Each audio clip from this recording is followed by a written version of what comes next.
Hello friends, in probability, today we will discuss based on coin which will be tossed, okay, right, okay, in coins when you will toss there will only two possibilities, head or tail. But if I have three coins and I want to toss it at same time, okay, then what will the condition and which types of output can become, let's see, that three unbiased coins are tossed, find the probability of getting exactly two heads, right, then at least one tail, then at most two heads and a head on a second coin, right. આ એક question છે કે three અનબાયસ coin R toss. કેટલા coin toss કરવાના છે?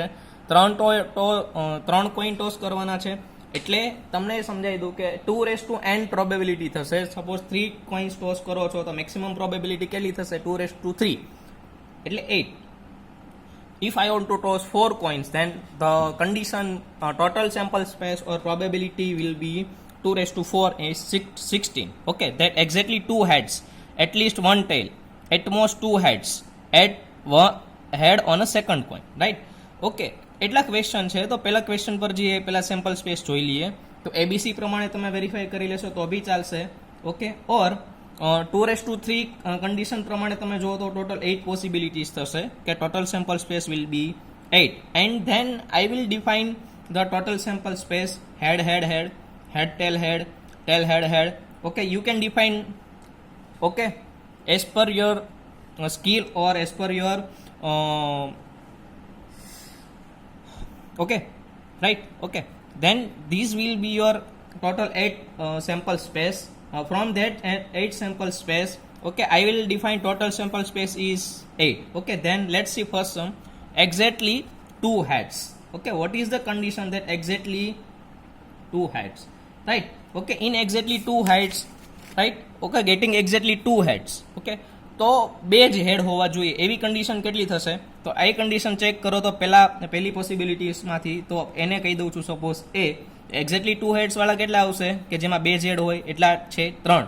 Okay, તો number of, okay, એ means કે એની પ્રોબેબિલિટી કેટલી થશે? 3. તો total probability of exactly two heads કેટલી થશે? N of A upon n of S. S એટલે તમારી ટોટલ સેમ્પલ સ્પેસ છે 8, રાઈટ. ઓકે, એ તમારી ટોટલ સેમ્પલ સ્પેસ છે. હવે એ ટોટલ સેમ્પલ સ્પેસ પરથી તમે ડિફાઇન કરી શકો છો. ઓકે, તો એ થઈ જશે 3/8 કોઝ એન ઓફ એ કેટલું છે? 3 અને ટોટલ કેટલા છે? 8. ગેટિંગ એટલીસ્ટ વન ટેલ, એટલે મિનિમમ એક અથવા મિનિમમ એક ટેલ તો હોવું જ જોઈએ, રાઈટ.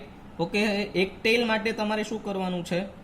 ઓકે, તો એક ટેલ માટે તમારે એક કોઈ દરેક પોસિબિલિટીઝમાંથી સેપરેટ સેમ્પલ સ્પેસમાંથી એક ટેલવાળી કન્ડિશન લઈ લેવાની છે. 1 2 3 4 5 6 અને 7. ઓકે, તો ટોટલ જે 8 ટેલ છે એની પોસિબિલિટીઝ કેટલી છે એકવાર વેરીફાઈ કરી લો તમે, તો એ છે ટોટલ છે 7, બરાબર છે. ઓકે, તો n of B upon n of S એટલે 7/8, ready. Okay, then next sum, okay, getting at most two heads.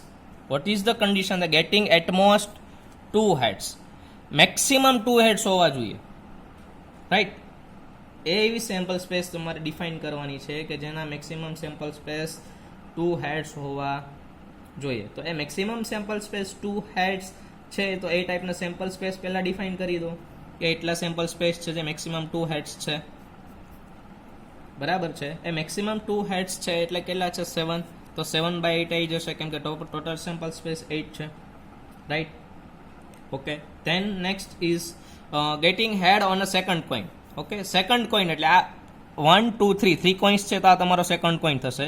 કે એવી પોસિબિલિટીઝ ફાઇન્ડ કરવાની છે કે જેનો સેકન્ડ કોઈન છે હેડ હોવો જોઈએ. તો છે અહીંયા રાઈટ. એવા કેટલા છે? 4. ઓકે, 4. તો 4/8 થઈ જશે. N of D upon n of S 1/2, clear, right. Okay, then next sum is based on dice. Okay, તો ડાઇસ જો તો ડાઇસની ટોટલ 6 સાઇડ્સ હશે. ડાઇસ એટલે પાસું થશે, રાઈટ. એની 6 સાઇડ્સ થશે. એ 6 સાઇડ્સ પરથી તમે ડિસાઇડ કરો કે ડાઇસ ઇઝ થ્રોન, એટલે ડાઇસ ફેંકવાનું છે તો ખબર પડે કે એની સેમ્પલ સ્પેસ કેટલી થતી હોય? 6 સાઇડ હશે ને ડાઇસની, રાઈટ એ 6 સાઇડ ગણી લેવાની છે તમારે. ઓકે 1 2 3 4 5 6 એ પ્રમાણે 6 સાઇડ્સ થઈ જશે. રાઈટ એ 6 સાઇડ્સ પ્રમાણે find the probability of gating even number. Okay એટલે આમાંથી ઇવન નંબર કયા છે 2 4 6. ઓકે 2 4 6 પહેલો ક્વેશ્ચન જોઈ લે.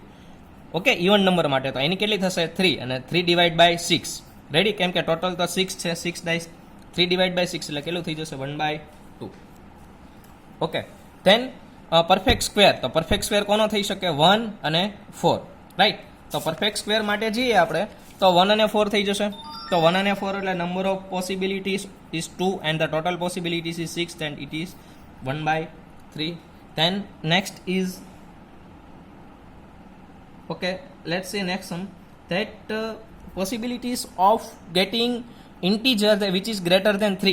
okay this was my sum that integer greater than 3 greater than or equal to 3 એટલે 3 અથવા 3 કરતાં મોટી ઇન્ટીજર વેલ્યુ હોય એ તમારે ડિફાઇન કરવાની છે.